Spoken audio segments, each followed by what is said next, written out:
Have you ever drafted a pattern perfectly, every measurement accurate, every dart perfect, but once that pattern gets sewn, it hangs completely different from what you imagined?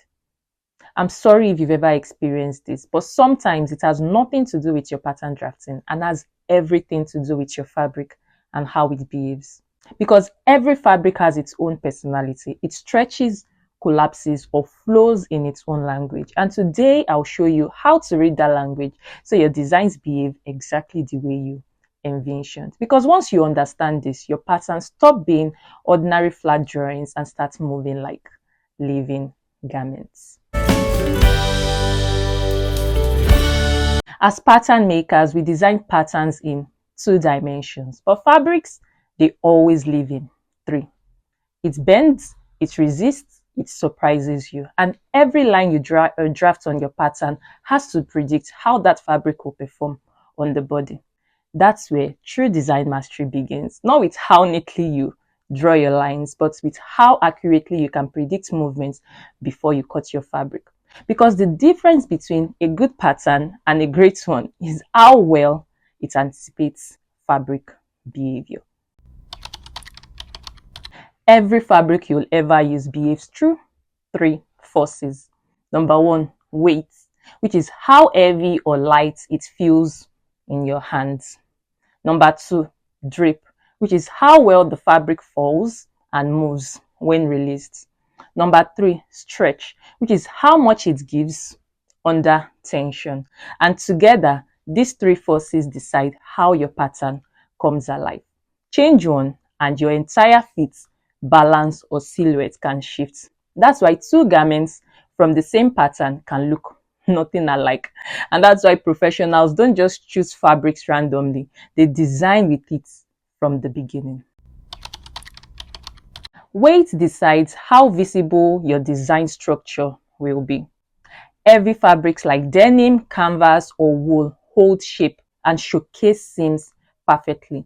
Light fabrics like silk or chiffon blur the edges, turning structure into softness.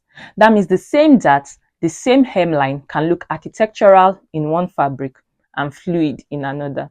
So fabric weight decides whether your pattern lines will stand out after being sewn or melt away.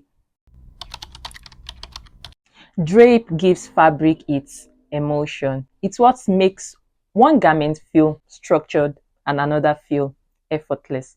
And in pattern drafting, you control drape through flare, grain, and ease. So the more drape a fabric has, the less shaping it needs because the fabric does the sculpting for you.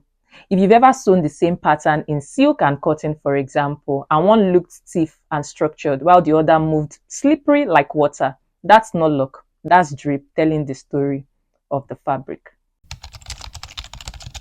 Stretch fabrics rewrite the rules of fit. That means you don't draft to the body's exact measurements.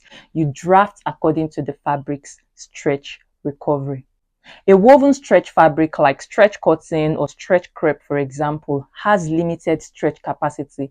It's firm on the body and holds its shape after sewing.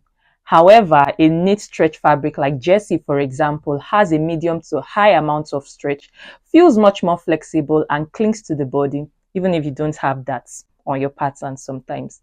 So whichever type you are using determines how much ease your pattern should have, whether your pattern needs to be significantly smaller than your body measurements or slightly smaller, so that the fabric stretch can do the fitting for you. Ignore that and you'll get ripples, twisting, or sagging seams. Grain direction is your invisible architecture.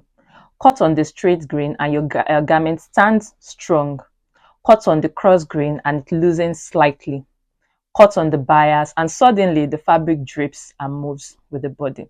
And even with the same material, grain changes everything because it decides whether your garments will stand or dance. So guys, fabric behavior turns flat pattern drafting into living design.